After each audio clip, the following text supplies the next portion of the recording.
읽어서 4장 9절 한 구절만 같이 한 목소리로 합독하도록 하겠습니다. 시작. 너희는 내게 배우고 받고 듣고 본바를 행하라. 그리하면 평강의 하나님이 너희와 함께 계시리라. 아멘. 아는 것을 행하는 성도가 됩시다. 제목으로 제 말씀을 나누겠습니다. 자, 세상에서 가장 행복한 사람은 누구일까요? 또 세상에서 가장 강한 사람은 누구일까요?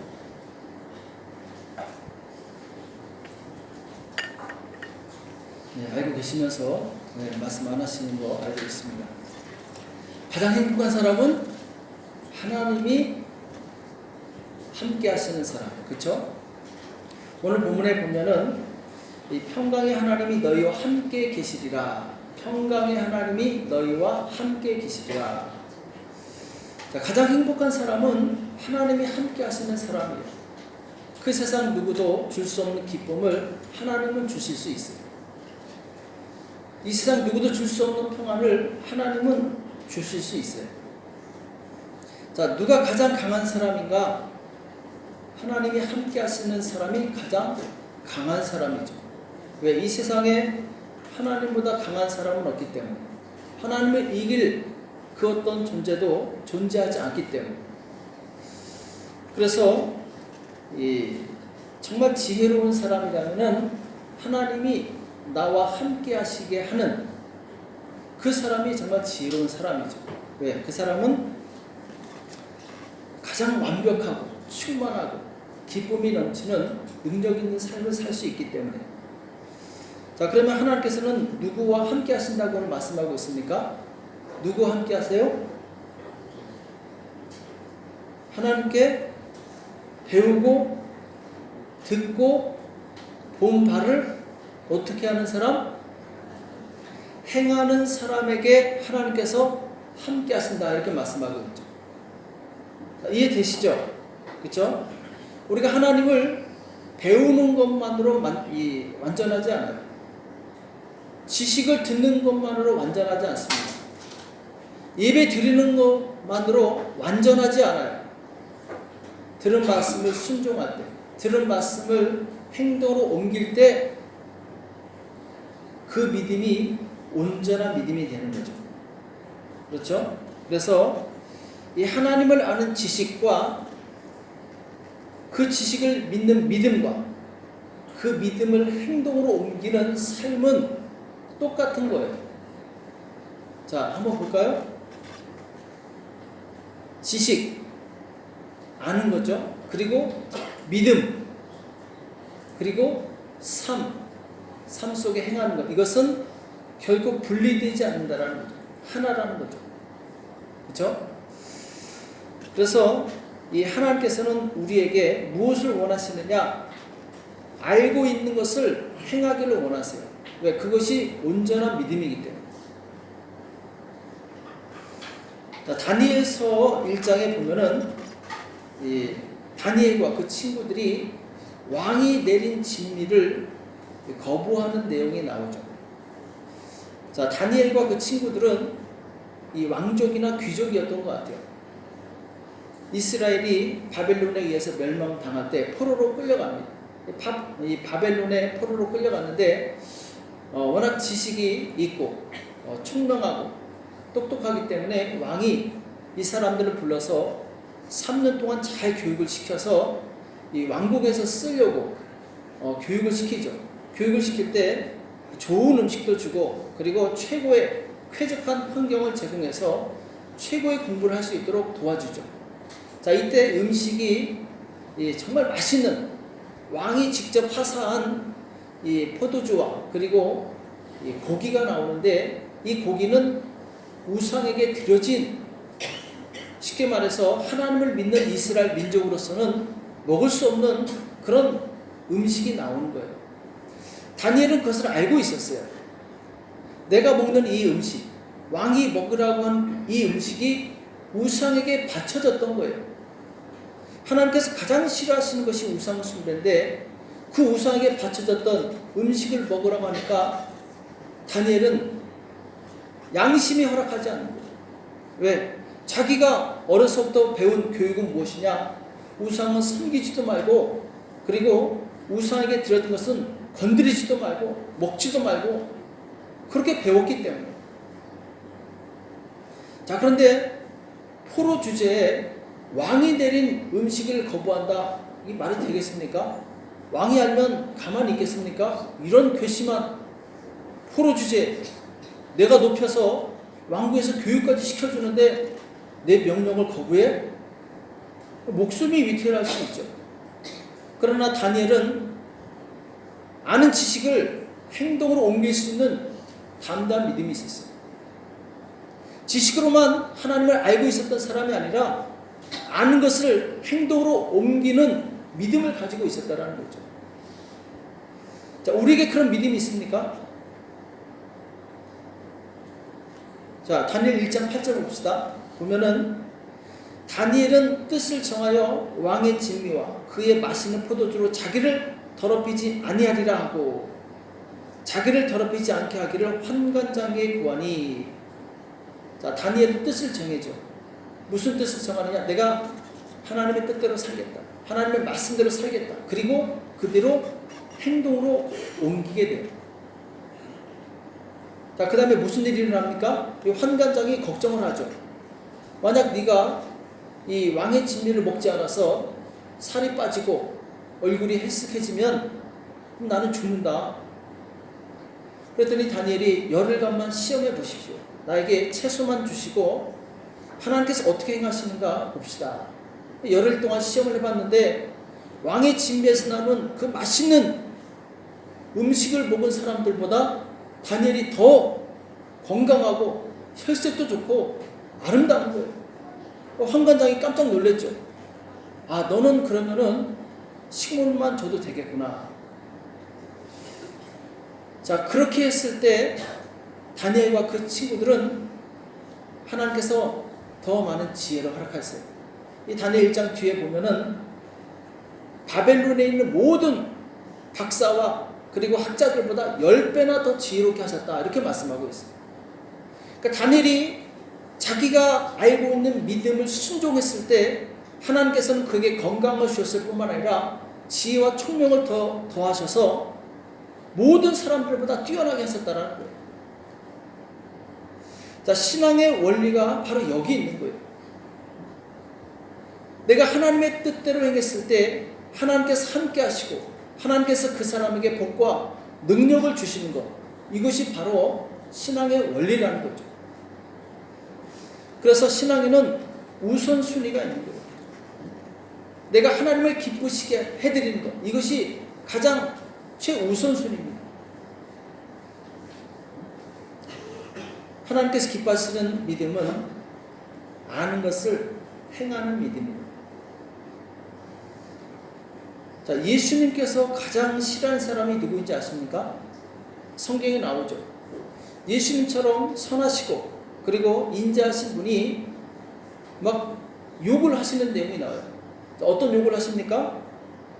자, 마태복음 23장 33절에 보면은 예수님께서 막 저주하시는 내용이 나와요. 뱀들아, 독사의 새끼들아, 너희가 어떻게 지옥의 판결을 피하겠느냐? 아주 예수님께서 그 자비로운 입에서 험한 말이 나와요. 자, 이 정도면은 예수님께서 얼마나 싫어하시는가 알 수 있겠죠. 뱀들아, 독사의 새끼들아, 너희가 어떻게 지옥의 판결을 피하겠느냐? 지옥의 판결을 피할 수 없다는, 반드시 지옥 간다는 거예요. 누구에게 말씀하셨습니까?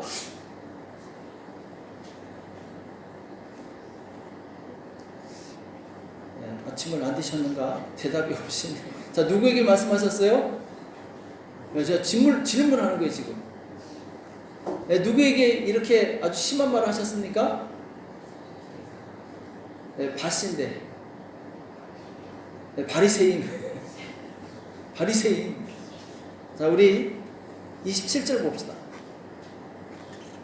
화 있을진저 외식하는 서기관들과 바리새인들은 이어 회칠한 무덤 같으니 겉으로는 아름답게 보이나 그 안에는 죽은 사람의 뼈와 모든 더러운 것이 가득하도다. 지금 누구에게 말씀하시냐면 서기관과 바리새인들. 이 사람들이 누굽니까? 성경을 달달달 외우는 사람들이에요. 학자들이에요. 많은 이스라엘 민족으로부터 존경을 받는 사람이에요. 자, 근데 왜 예수님께서 이들을 이렇게 심하게 말씀하시는가? 28절 보겠습니다. 이와 같이 너희도 겉으로는 사람에게 옳게 보이되 안으로는 외식과 불법이 가득하도다. 자, 예수님께서 왜 이들을 이렇게 심하게 저주하셨는가? 이유가 뭡니까? 뭐라고 말씀하고 있어요? 외식과 불법. 외식이 뭡니까?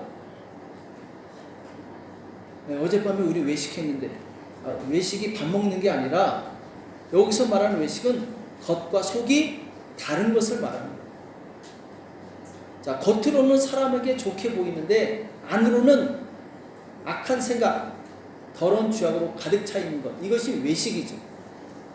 예수님께서 가장 싫어하시는 것이 바로 외식이에요.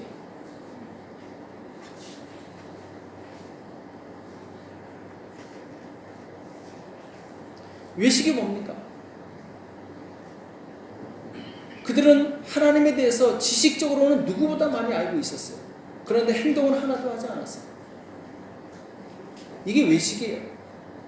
우리는 얼마든지 성경을 연구해서 성경에 대한 지식을 쌓을 수 있어요. 그러나 그 지식이 나를 천국으로 인도하는 것이 아닙니다. 그 지식을 실천했을 때, 순종했을 때 그 순종하는 믿음이 우리를 천국으로 인도하는 것이지 그 지식이 우리를 천국으로 인도하는 게 아니에요. 바리새인과 서기관들은 또 대제사장들은 그들이 아는 바를 행동하지 않았어요. 그들은 지옥의 판결을 피할 수 없다고 말씀하고 있어요. 성경에 대한 지식이 있다고 그들이 천국 가는 게 아니죠. 순종하지 않았기 때문에 그들은 지옥의 판결을 피할 수 없다고 말씀하고 있어요. 자, 요한복음 2장에 보면은 예수님께서 성전을 정화시키는 내용이 나오는데, 자, 명절날 성전 안에서 사람들이 돈을 바꿔요. 환전을 해요. 그리고 가축을 팔고 있어요. 근데 원래 성전은 예수님께서 말씀하신 것처럼 내 집은 만민이 기도하는 집이다, 이렇게 말씀하셨죠. 이것을 제사장들과 바리새인들이 모르고 있었을까요? 알고 있었죠. 성경을 다 외우고 있는 사람들인데. 그런데 이들은 성전에서 돈 바꾸는 것과 가축을 파는 것을 다 허용을 합니다. 왜 그렇습니까? 수수료 받으려고. 사람들에게 돈 받고 그 자리를 내준 거예요. 한마디로 자리값을 준 거예요. 자기 이익을 취하려고. 자, 지식적으로는 하면 안 된다는 걸 알고 있어요. 그러나 이것을 했을 때 나에게 이익이 돌아오기 때문에 그걸 하는 거예요. 오직 예수님께서 돈 바꾸는 자들의 상을 엎으시고 가축들을 다 쫓아냈습니다. 예수님은 알고 있는 것을 실천하셨어요. 알고 있는 것을 순종하셨어요. 우리가 진정한 믿음은 어디서 나오느냐? 내가 알고 있는 것을 얼마나 순종하느냐, 여기 나오는 거예요. 그러니까 성경에 대해서 달달달 외우는 사람 하나도 부럽지 않아요. 그 말씀대로 살아가는 사람, 그 사람이 두려운 거예요. 그 사람이 무서운 거예요. 왜? 그 사람에게 하나님께서 함께 하시기 때문에. 그러니까 우리가 사람을 볼 때 정말 하나님의 뜻대로 사는 사람을 두려워해야 할 줄 알아야 돼요. 그 사람을 존경할 줄 알아야 돼요. 왜? 지금 하나님은 그 사람과 함께 하시기 때문에. 가장 강한 사람은 누구냐? 하나님이 함께 하시는 사람이거든요. 그래서 우리가 정말 예수님을 믿어서 구원받은 하나님의 자녀라면 이제 하나님께서 나와 함께 하시게 하는 것이 가장 큰 삶의 목적이 돼야 돼요. 가장 큰 이유가 돼야 됩니다. 자, 주님께서 우리에게 이제 어떻게 살라고 말씀하셨습니까? 예수를 믿은 성도들이 이제는 어떻게 살아야 됩니까? 어떻게 살아야 되죠? 마태복음 6장 33절. 다 외우는 말씀이죠? 한번 같이 읽어볼까요? 시작. 너희는 먼저 그의 나라와 그의 의를 구하라. 그리하면 이 모든 것을 너에게 더하시리라. 아멘. 자, 예수님께서 제자들에게 하신 아주 중요한 말씀인데, 너희는 이제 이렇게 살아라 이렇게 말씀하십니다. 어떻게 살아야 된다고 말씀하셨습니까? 너희는 먼저 그의 나라와 그의 의를 구하라. 자, 우선순위에 대해서 말씀하셨어요. 신앙의 우선순위가 하나님의 나라와 하나님의 의를 구하는 겁니다. 하나님의 나라가 확장되는 일에 내가 쓰임받는 거예요. 하나님의 뜻을 이루는 그 일에 내가 동참하는 거예요. 자, 그런데 세상 사람들은 삶의 우선순위가 뭐죠?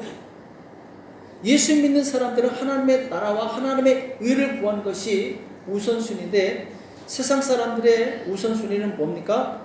자, 마태복음 6장 31절에 나오죠. 그러므로 염려하여 이르기를 무엇을 먹을까? 무엇을 마실까? 무엇을 입을까 하지 말라. 32절, 이는 다 이방인들이 구하는 것이라. 너희 천국에서 이 모든 것이 너에게 있어야 할 줄을 아시느니라. 자, 지금 무엇을 먹을까? 무엇을 마실까? 무엇을 입을까? 이것은 이 세상 사람들이, 이방인들이 구하는 것이라는 거예요. 우리가 예수 믿기 전에는 어떻게 하면 부자 될까? 어떻게 하면 잘 살까? 어떻게 하면 행복할까? 전부 이 생각 가지고 살았어요. 그러나 이것은 이방인들이 하는 생각이라는 거예요. 예수민들이 할 생각이 아니라는 거예요. 우리가 정말 예수 믿는 사람이라면 생각이 바뀌어져야 된다는 거예요. 어떻게 바뀌어져야 돼요? 먼저 하나님의 나라와 의를 구하라. 그리하면 이 모든 것을 더해 주신다는 거예요. 다 더해 주신다는 것은 누가 공급하신다는 겁니까? 하나님이 공급하신다는 거예요. 쉽게 말해서 내가 하나님의 나라를 위해서 투자하고 하나님의 나라를 위해서 쓰임 받았을 때 하나님께서 내 모든 생활을 책임지신다는 거예요. 이해되십니까? 그러니까 예수 믿는 사람들은 다르게 살아야 돼요. 세상 사람과 똑같이 살면 안 돼요. 구별되는 게 뭐가 있겠습니까? 우리의 모든 필요한 거 하나님께서 있어야 할 줄 아신다고 말씀하고 있어요. 내가 돈이 필요한 거 하나님 모르시겠습니까? 내가 건강이 필요한 거 하나님 모르시겠어요? 내가 필요한 모든 것을 하나님은 알고 계시는 거예요. 중요한 것은 내가 하나님의 일을 할 때 하나님은 내 일을 해주신다는 거예요. 이것이 바로 신앙의 원리라는 거예요. 그러니까 우리는 세상 일에 걱정 근심 해야 됩니까? 하지 말아야 됩니까?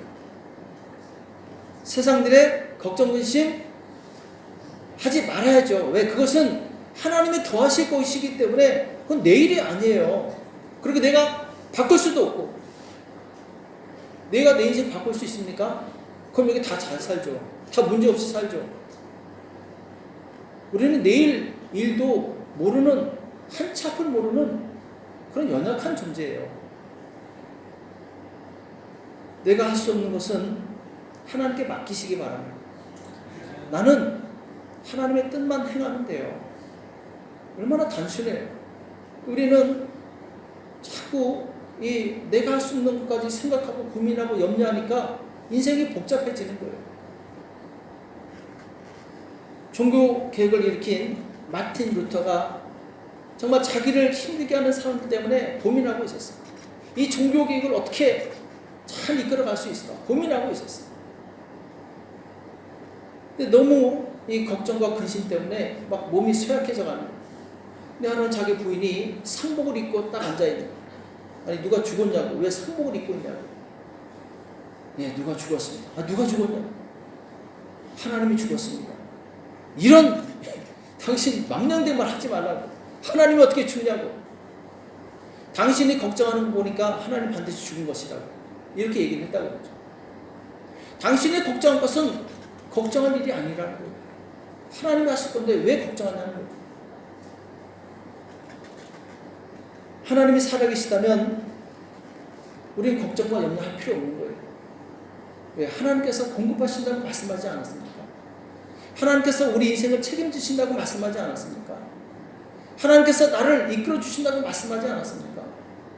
그 말씀을 믿고 의지하면 믿는 자에게 하나님께서 역사하시는 거예요. 자, 34절 봅시다. 그러므로 내일 일을 위하여 염려하지 말라. 내일 일은 내일 염려할 것이요 한날 괴로움은 그날에 족하니라.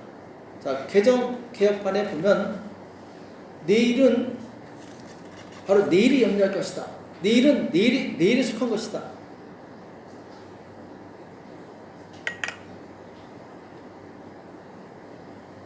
그러니까 우리는 항상 내일 어떻게 될 것이냐, 미래 어떻게 될 것이냐, 여기에 대한 두려움 때문에 항상 불안하죠.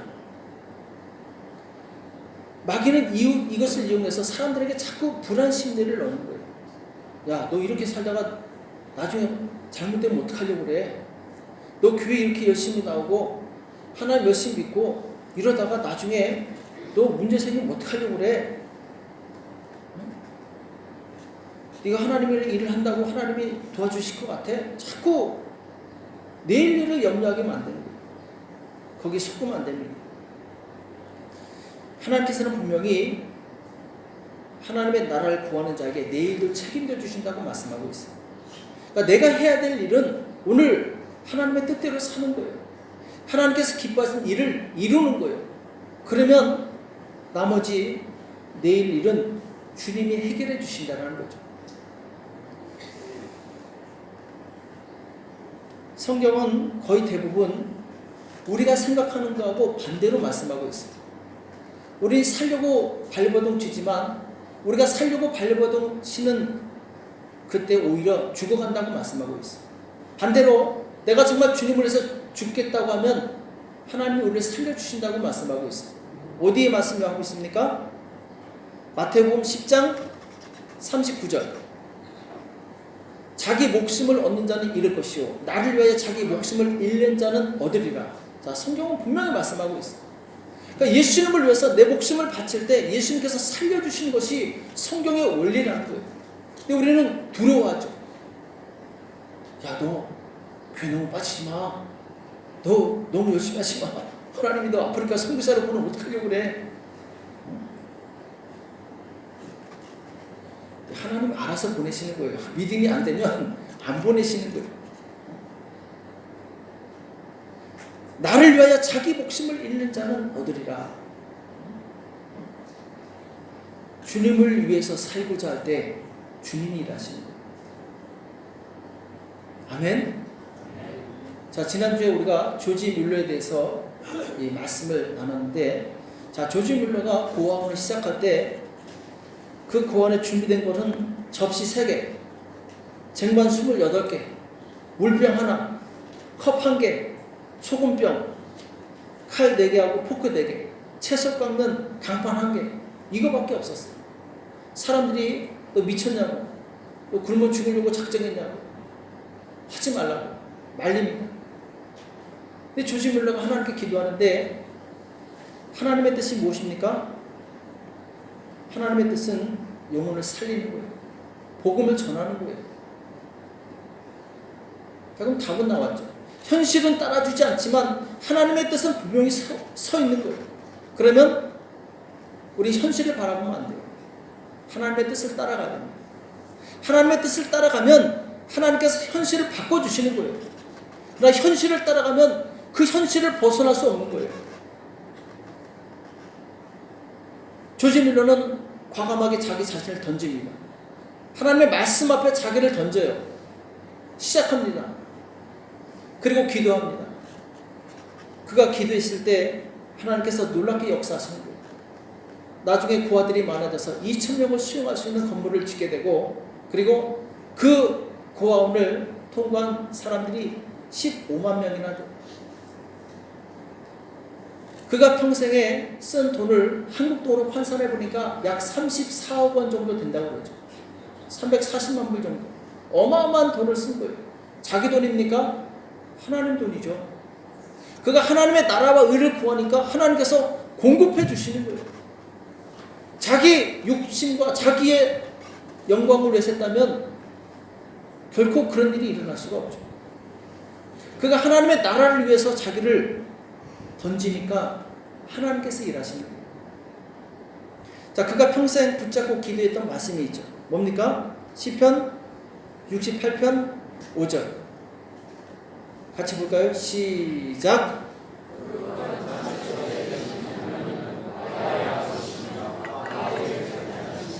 아멘. 그 거룩한 처소에 계신 하나님은 고아의 아버지시며 과부의 재판장이시라. 자, 하나님은 연약한 자를 돌보시는 왕이시라는 거예요. 내가 이 고아들을 돌보고 있지만 실질적으로 이들의 아버지는 하나님이시라는 거예요. 하나님께서 이들의 아버지가 되시지 않습니까?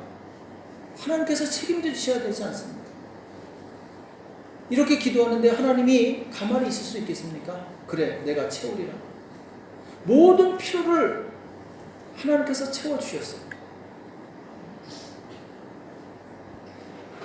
이 하나님을 신뢰하시기 바랍니다. 그 하나님께 나를 던지시기 바랍니다. 두려워하지 말고.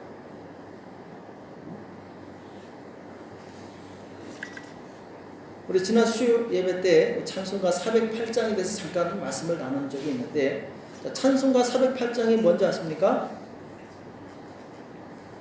내 주 하나님 넓고 큰 은혜는 뭐보다 깊다고요? 저 큰 바다보다 깊다. 자, 어떤 바다는 에베레스트 산보다 더 깊은 바다가 있죠. 혹시 가보신 적 있으십니까? 가보신 분? 네, 저도 못 가봤어요. 근데 만약 갔다 온 사람이 있다면 우리는 이야, 다시 보겠죠. 대단하다. 어떻습니까? 어마어마하게 커요. 끝이 안 보여요. 자, 그런데 하나님의 은혜는 끝이 안 보일 정도로 어마어마하게 큰데 우리는 그 하나님의 은혜를 얼마나 경험하고 있습니까? 너 곧 닷줄을 끌러 깊은 데로 저 한가운데 가보라. 닷줄이 뭡니까? 닷줄은 항구에 배를 고정하기 위해서 묶어놓는 거죠. 그렇죠? 닷줄을 클러야지 바다로 갈 수 있는 거예요. 닷줄을 클르지 않으면 평생 그 좁은 항구에 살면서 이것이 전부다라고 착각하며 살고 있는 거예요. 큰 바다를 보고 싶으면 닷줄을 클러서 가야 됩니다. 평생 항구에서 배가 썩을 때까지 있는 사람도 있어요. 바다를 한번 구경하지 못하고, 왜? 닷줄을 클리지 않기 때문에. 닷줄은 지금 내 안이란 이 땅에서의 삶이에요. 내가 지금 누리고 있는 편안함이에요. 이것을 과감하게 풀러버렸을 때 하나님의 은혜의 바다 속에 들어갈 수 있는 거예요.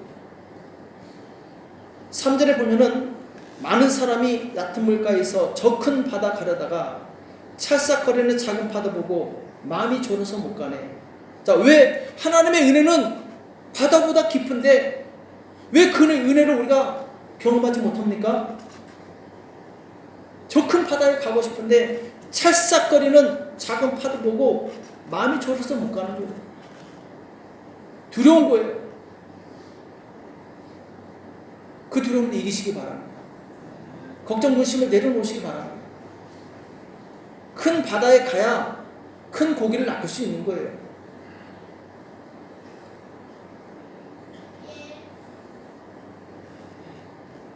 하나님은 전능하십니다.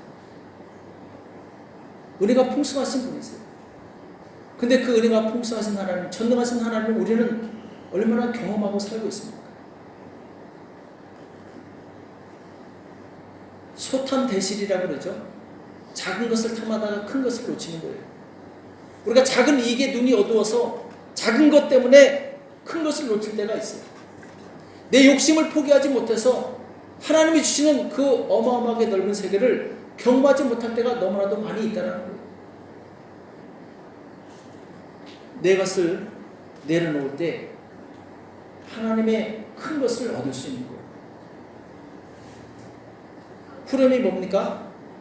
언덕을 떠나서 창파에 배 띄워 내 주 예수의 은혜의 바다로 내 마음껏 저어가라. 그렇죠? 언덕을 떠나서 내가 지금 비비고 있는 그 언덕이 무엇입니까? 돈입니까? 세상 영광과 쾌락입니까? 내 취미입니까? 그 비비고 있는 언덕을 떠나시기 바랍니다. 그럴 때 은혜를 경험할 수 있는 거예요. 아브라함이 만약 그 하란의 도시 편안함에 머물러 있었으면 가나안의 축복을 얻지 못했을 거예요. 모든 만민의 복이 되는 축복을 얻지 못했을 거예요. 그는 하나님의 말씀에 자기를 완전히 던져버려요. 자기 인생을 다 투자해버립니다. 75세라는 나이에 하나님께 자신을 완전히 던져버려요. 그랬을 때 하나님이 주시는 어마어마한 축복을 누리게 되죠. 조지 물러가 돈이 없다고 힘들다고 고아원을 시작하지 않았으면 그는 평생 이름 없는 한 사람으로 남아 있었겠죠. 하나님의 엄청난 역사를 이루지 못했었겠죠. 도전하시기 바랍니다. 도전하는 자가 성취하는 거예요. 하나님의 나라는 심노하는 자의 것이에요. 우리 안일함을 내려놓고 하나님께 한번 모험을 해보시기 바랍니다.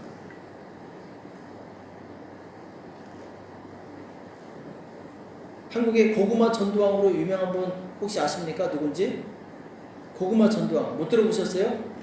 고구마는 찔렀을 때 안 익었으면 젓가락이 안 들어가요. 그렇죠? 익으면 푹 들어가죠. 아 이거 익었구나 하고 고구마를 그때 꺼내죠. 고구마 전도왕으로 유명한 분이 이제 김기동 집사님이라고 있는데 이분이 전도를 예수님 만나고 나서 정말 열심히 전도했어요. 철물점 하시는 분인데 원래 8시에 문을 닫는데 전도가 너무 좋으니까 4시에 문을 닫아버렸어요. 이해가 되십니까? 4시에 문을 4시간이나 그러면 장사가 더 안 돼야 되는데 이상하게 더 잘 되는 거예요. 더 막 손님이 많아지는 거예요. 그 사람이 간증이 그래요. 이상하다는 거예요. 난 전도하고 싶어서 문을 일찍 닫았더니 장사가 더 잘 되는 거예요. 왜? 그가 하나님의 나라를 위해서 일했을 때 하나님께서 공급하신 것을 확실하게 경험한 거예요. 이것을 경험하고 나니까 이제는 아예 철물점을 문 닫아버렸어요. 닫아버리고 어떡합니까? 네, 신학교 가가지고 목사 됐어요. 지금 과천에서 목회 잘하고 계세요. 내가 하나님의 일을 하니까 하나님이 채워주시더라. 내가 하나님의 나라를 위해서 나를 던지니까 내 능력 이상의 축복을 주시더라.